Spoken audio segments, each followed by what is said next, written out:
अपघातासारख्या कोणत्याही इमर्जन्सीसाठी आता प्रवासाची रिस्क घेण्याची गरज नाही, कारण आता कणकवलीत सर्व अत्याधुनिक सुविधांनी सुसज्ज आहे डॉक्टर नागवेकर हॉस्पिटल आणि नर्सिंग होम। अत्याधुनिक ट्रॉमा केअर, अत्याधुनिक ambulance, trauma care surgeon, neurosurgeon उपलब्ध, रक्तपेढीची सुविधा, 20 किलोमीटर परिसरात ॲम्ब्युलन्सची मोफत सुविधा। डॉक्टर नागवेकर हॉस्पिटल आणि nursing home 24/7 emergency service. Mobile 9852 108 108 आणि 8803 108 108।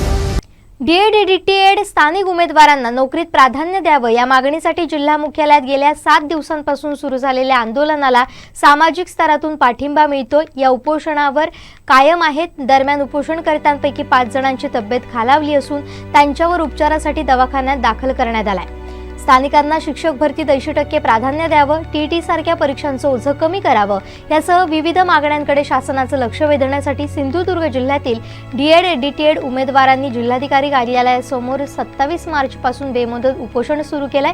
या आंदोलनाला 5व्या दिवशी जिल्हा काँग्रेस प्रदेश सरचिटणीस रमेश गिरी यांच्यासह जिल्हाध्यक्ष इर्शाद शेख, साईनाथ चव्हाण, प्रकाश जैतापकर, सरचिटणीस अरविंद मोडकर, मेघनाथ धुरी, देवानंद लुडबे आदींनी उपोषणस्थळी भेट देत पाठिंबा व्यक्त केला।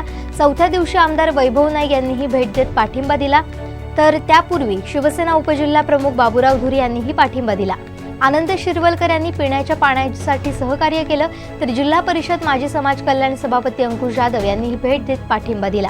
विविध स्तरातून या आंदोलनाला पाठिंबा मिळत असतानाच प्रशासनाकडून मात्र दखल घेतली जात नसल्याची खंत डीएड डीटीएड संघटना अध्यक्ष विजय फाले यांनी व्यक्त केली आहे। मागील 6 दिवसांपासून बेरोजगार महिला आपल्या चिमुरड्यांसह उपोषणाला बसल्यात। यातील एका महिलेची तब्येत खालावली असून तिला उपचारासाठी दवाखान्यात दाखल करण्यात आलाय।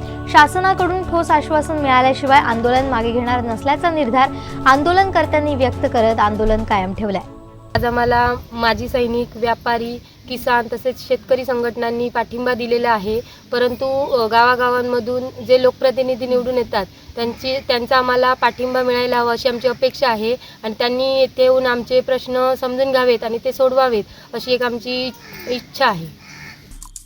आमचे दिवसभरातले सर्व अपडेट्स, ताज्या घडामोडी आणि थेट लाईव्ह पाहण्यासाठी सबस्क्राइब करा, लाईक करा कोकणचं नंबर 1 महा चॅनल कोकण 7 लाईनचं YouTube चॅनल।